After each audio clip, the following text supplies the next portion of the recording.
Welcome back to Perspectives. Facebook founder Mark Zuckerberg is finally speaking out after the Cambridge Analytica scandal broke.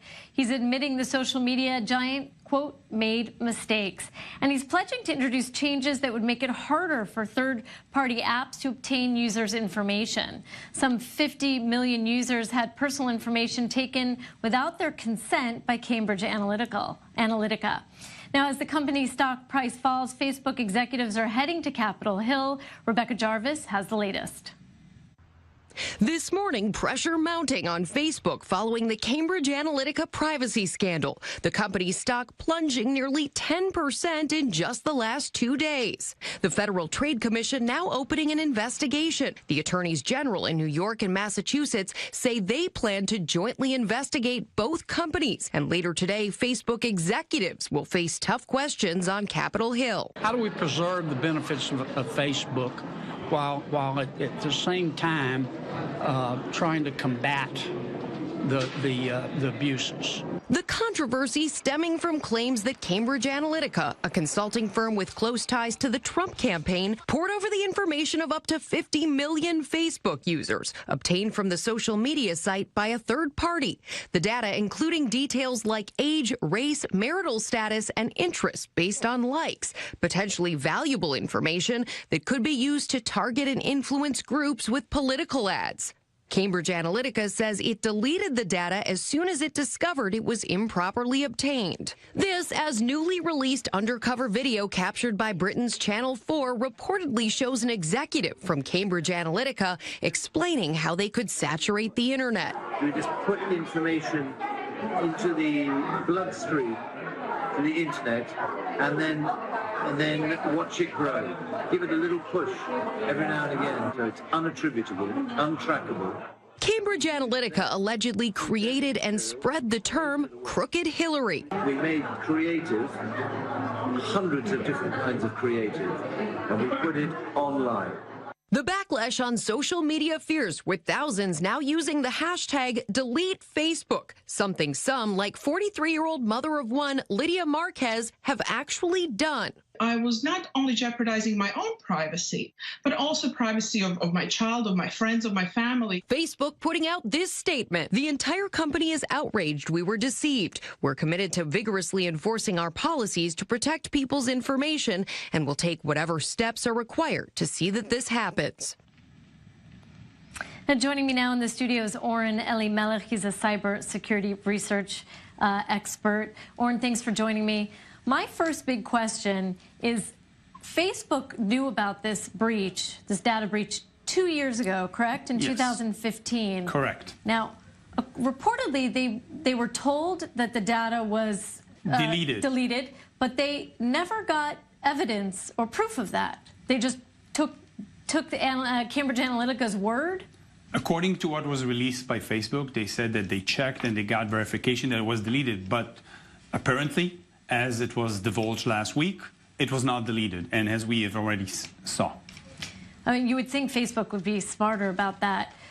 Let's talk about some of the other mistakes that now Mark Zuckerberg has admitted without detailing.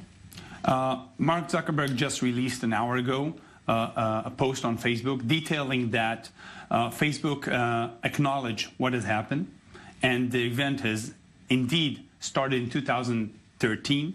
They made changes in 2014, okay, almost 3.5 years ago. And since then, this can no longer happen. But even though they knew about the incident in 2015 and they asked Cambridge Analytica to delete the information, as it was divulged last week by several newspapers and press releases, and data still exists. And Cambridge Analytica actually went and was asked in February 2018 if they use and harvest and scrape data of Facebook.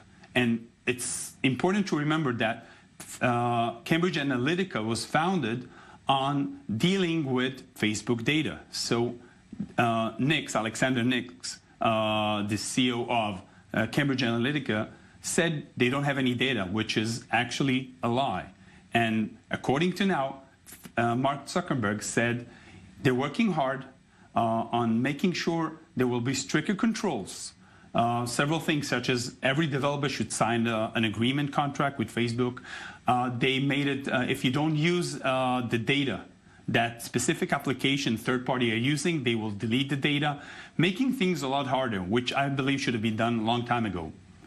Absolutely. How can users better protect themselves?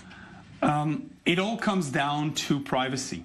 And if you look at the perspective around the globe currently, there's a lot of pressure, a lot of regulations, a lot of strict controls about our privacy, mine, yours, and all the users.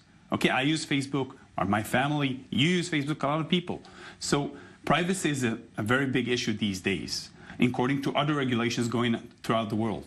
Now, as a user, I would recommend at least doing three things. First, check your privacy setting inside your app, whether it's on your mobile or whether it's on the website itself, and make sure that you have limited the exposure. Second, put an ad blocker, okay, on your mobile phone, on your computer, to prevent that from third party.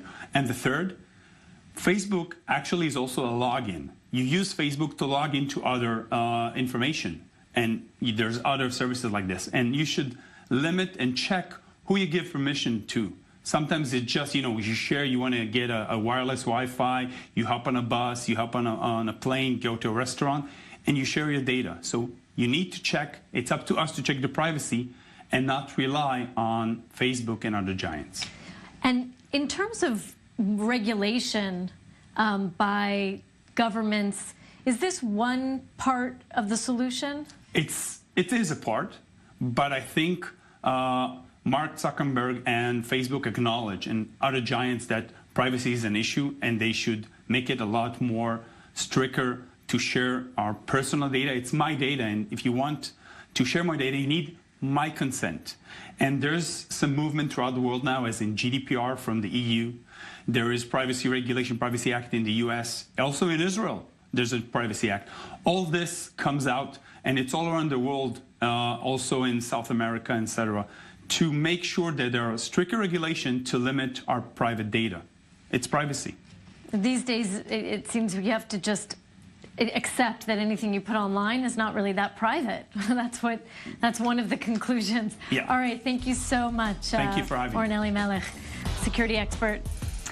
Coming up, we're going to take a look into one of Israel's leading photographers and photojournalists, and after that, the latest from Hollywood. Stay with us.